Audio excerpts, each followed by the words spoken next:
Hello quilting friends. Well, in this video I wanted to show you how I make half square triangles. Here's a finished half square triangle I have for the current quilt I'm working on. And so that's what we're going to learn how to make today.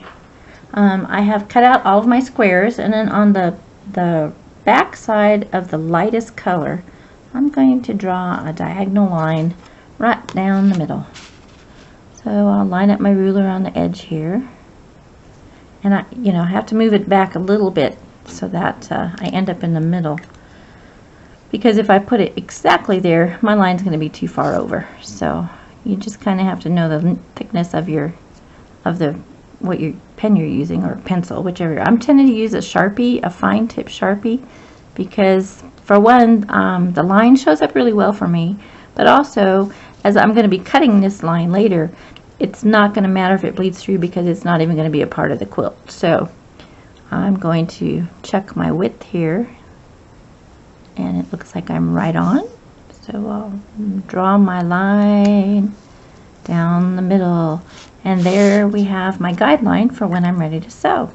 And next I'll take it on over to the sewing machine.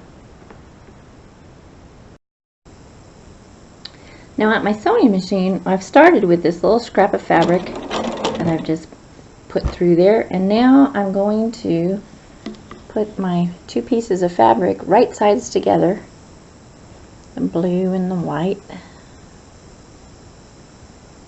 And once I have those all lined up, then I'm going to stitch a 1/4 inch. And with this 1/4 inch foot, I know all I need to do is line it up against the line there. And I also, when I'm starting, I like to start with my needle right next to the fabric. I find I have less issues with the thread doing odd things, and so I just like to start there. And then I'll sew a 1/4 inch from that line.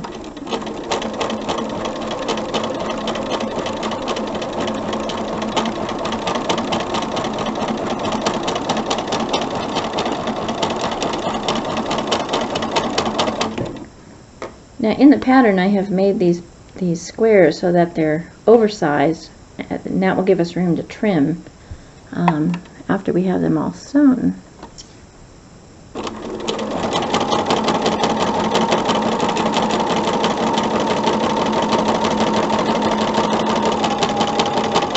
So what I like to do when I have several to do is what's called chain piecing, for those of you who may be new to this.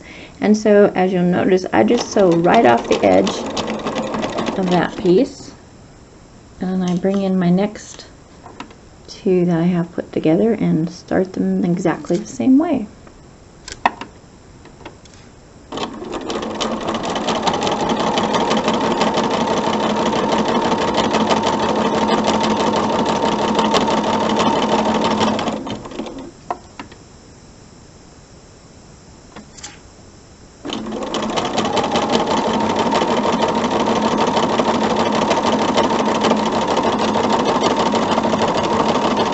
And then when I come to the end, I stitch off just like I've done before, and I'm going to take another scrap of fabric and just sew right across there also. Now I can clip the pieces I have sewn, and I'm going to go ahead and clip them all apart.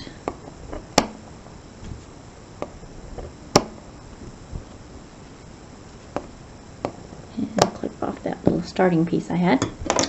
Now I just need to flip these over and do the same thing on the other side of the line.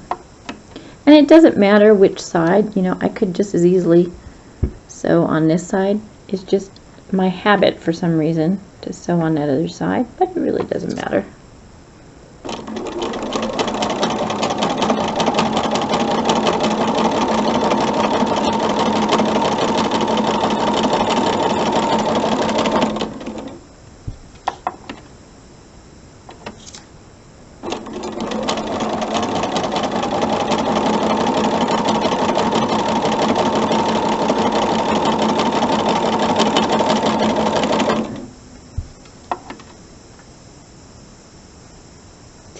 See, it's my habit.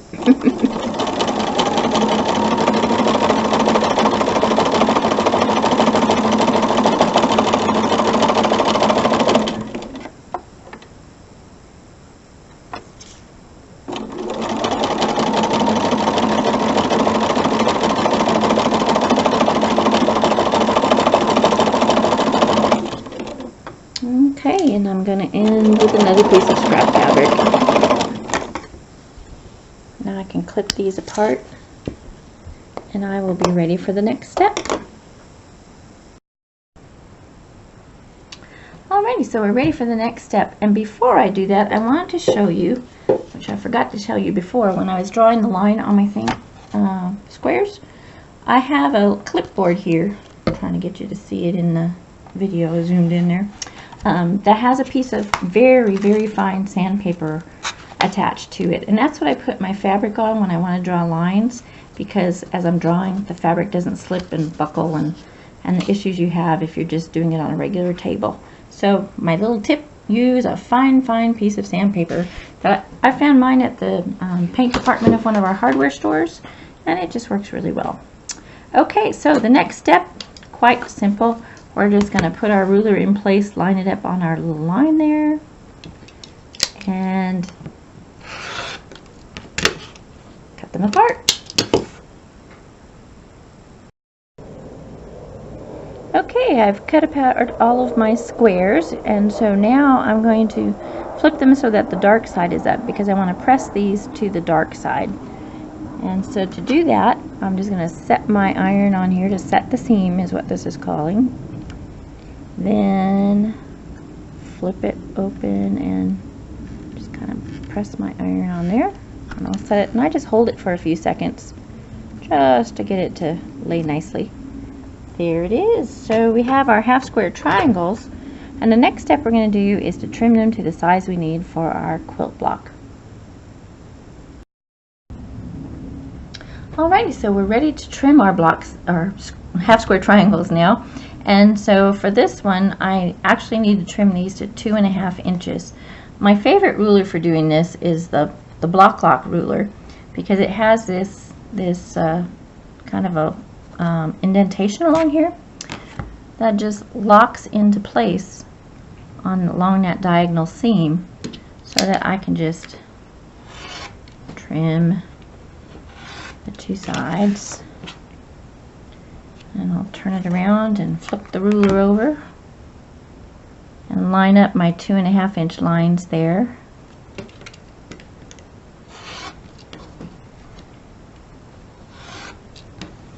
And then I have my half square triangle cut to size. So what do you do if you don't have a block lock ruler? Well, my second favorite ruler are these creative grid rulers with their non-slip, non-skid surfaces on the back.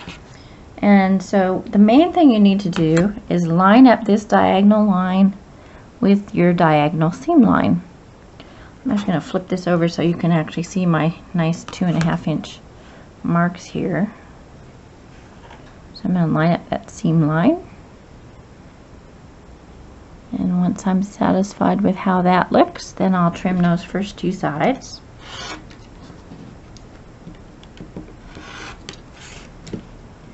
Rotate the block, line up that diagonal line again, and now I'm going to also line up these 2.5 inch lines on the edges that I trimmed, and see my diagonal still right where it should be.